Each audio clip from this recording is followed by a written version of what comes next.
Arthur the King was directed by Simon Sellin Jones and it stars Mark Wahlberg, Simu Liu, and a dog. And in this movie, Mark Wahlberg plays this athlete. He competes in all these triathlons every year with this team, and his team has never won. And so when he has his last chance to win this whole tournament once and for all, his team encounters a dog that helps guide them to victory in some way. So this was a movie that I was not looking forward to. I thought the trailer was just very generic. It didn't really look that exciting. And honestly, it just annoyed me that pretty much every movie I saw in December and January, this movie kind of played a trailer in front of it. Like, it's just every movie, just every single movie played an Arthur the King trailer. And finally, the movie is out. I got to see it in a mystery screening. I never had to see this trailer again in front of any movie. And this movie is just not very good. Unless you already really like this subgenre, like you know you're going to love this movie, then you're probably going to ignore everything I say about this movie because I don't really like this movie very much. So if you're very skeptical about this subgenre, then you'll probably feel the same way I did. But let's start off with the things I do like. You do get to see the dog a lot, and the dog is cute. That's always a plus.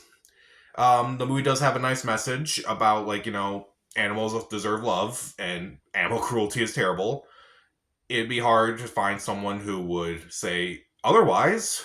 So, again, like, I don't joke about animal cruelty. I try not to. I think that's just absolutely horrible and it's just not funny to me. And the movie does at least show that, you know, there's a good message. There's a good message to it. It's like, yeah, animal cruelty is bad. But, so anyway... there are a few nice heartwarming moments here and there where it's like, okay, you got me. You kind of got me. It's like, okay, that's a nice heart-tugging moment. There's a ziplining scene that's actually decent. I think it's mostly intense because I was thinking, I wouldn't want to be in the situation that they're in. I wouldn't want to be, you know, dangling really high up, especially somewhere I don't know, in the middle of nowhere. It's like, that's a pretty intense scene. You got me. You mainly got me.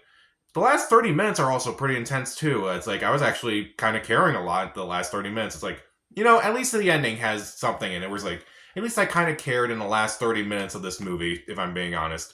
Where I didn't really care too much in the first two acts that much, but the last 30 minutes, you got me. And also, I do like that they don't turn Simu Liu's character into the villain, which I'm like, okay, they kind of set up in a way where it seems like, okay, they're going to turn his character into a villain. Oh, you're not doing that. Okay. At least gives props to you, I guess. No one in this movie does a bad job by any means. Everyone does an alright job, I guess. You can kind of believe the team at times. It's fine. Like, it's not like a movie that I'm like, oh, I'm offended by this movie by any means. I'm just looking and go, it's just incredibly standard in my opinion.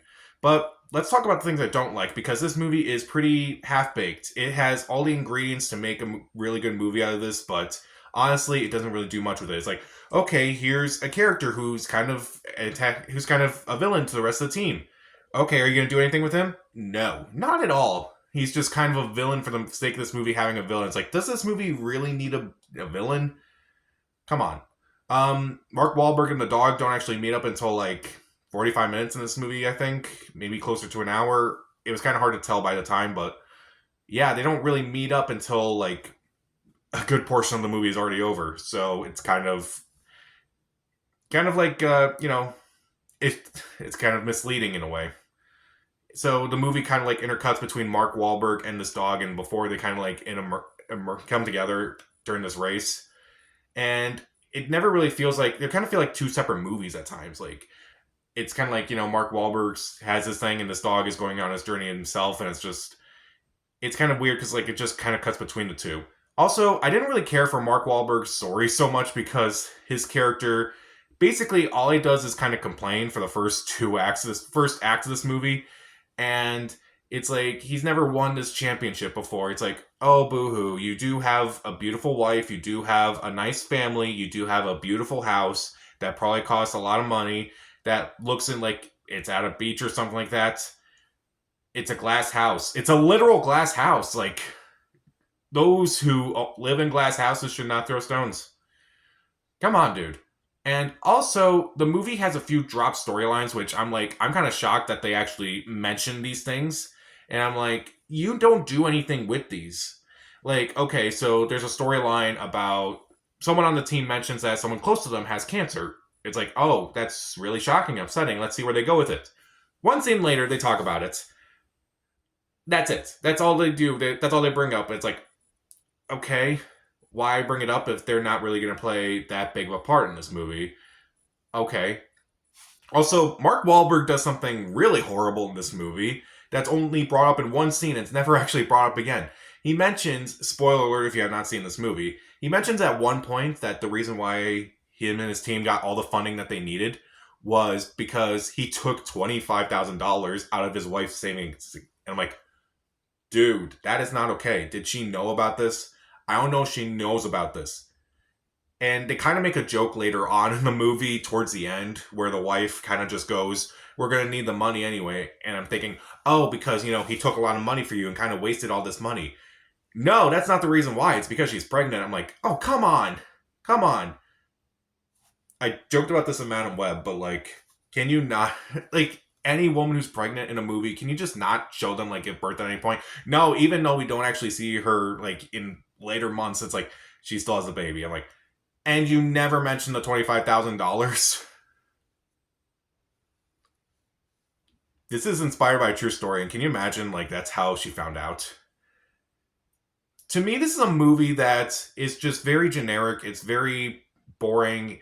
It has a few good moments. It has a decent third act. But other than that, it's just so many questionable moments, so many half-baked moments. And again, if you really like this subgenre of movies, if you're a big dog lover, then you're probably going to love this movie. If you I don't mind dog movies by any means, but just throwing pictures, just throwing random clips of the dog here and there just to kind of make up for a lack of concrete storytelling, that's not really going to do that for me. It's just kind of a slog. It's just kind of a boring movie. It's, I guess, because of the last 30 minutes of the movie, it's kind of worth watching. But other than that, not much. I'll give Arthur the King 2 out of 4 stars. Stream it. So, what's your favorite animal movie or your favorite Mark Wahlberg movie? Comment down below. Subscribe to the channel. This is Pat. Stay safe.